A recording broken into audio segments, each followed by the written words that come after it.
Hi learners, welcome back to my YouTube channel Psychology Globe. I am Simran and I hope you all are doing well. The topic for today's talk session is cyberbullying.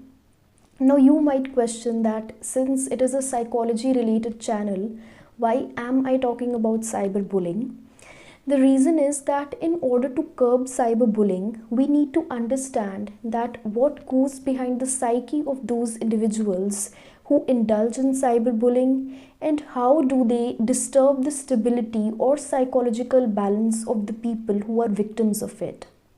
And for those of who do not know, cyberbullying means disturbing someone mentally via online means. It could be phone calls, text messages, direct messages on social networking sites such as WhatsApp, Instagram, Facebook, or posting private videos or photos of someone online without their due consent, or posting mean or hurtful comments. So it basically means sabotaging your reputation, lowering your self-esteem, defaming you via online means. Now we need to understand that why do people engage in cyberbullying? It is a general misconception among the victims that the people who cyberbully you are greater in strength. The reality is they are in fact weaker than you because they are the people who cannot face you in real life. They are the people who cannot confront you. They are the people who are actually weaker than you in real life, and that is why they choose online methods and they choose to hide behind the screen and lower your self-esteem.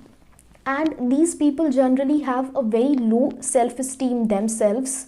They have not got any positive reinforcement or approval from others in life, and they think that instead of improving themselves, it is better to bring others down. And they are generally not aware of the consequences. They are not aware of the fact that what actual harm it can cause to the victims, actual harm it can cause to the life of the victims.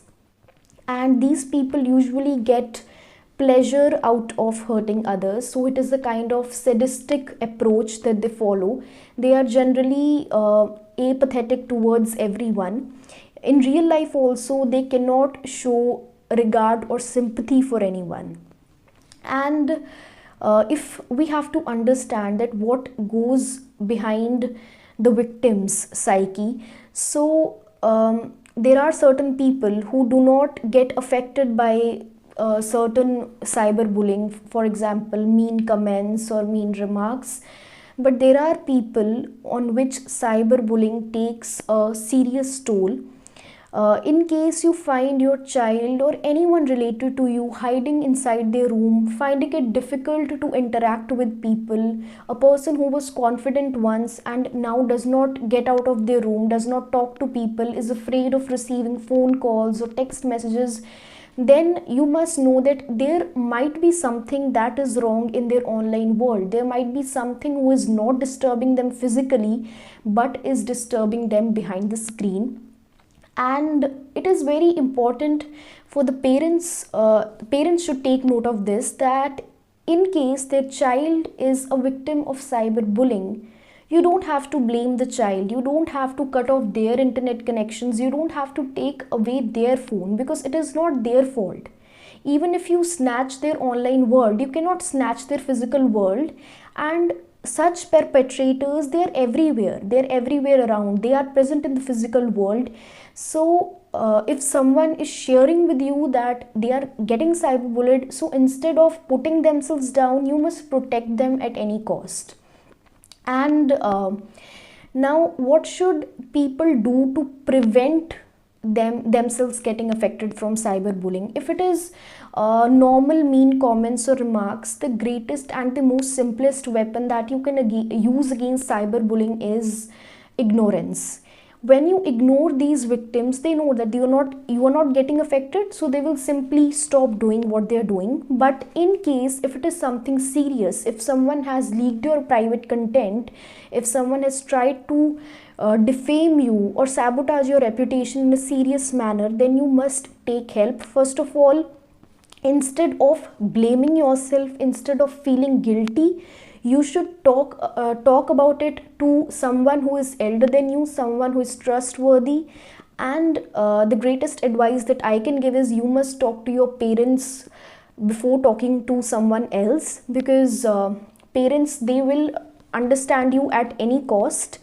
And the second thing that you can do is you can take the help of police. You can go to cybercrime cells, and you must take evidence of anything you can. For example, you can take screenshots, because it is very easy to alter data or mold data online. So before cyberbullies mold the data that they have hurt you, you must take screenshots as an evidence for the cybercrime cells.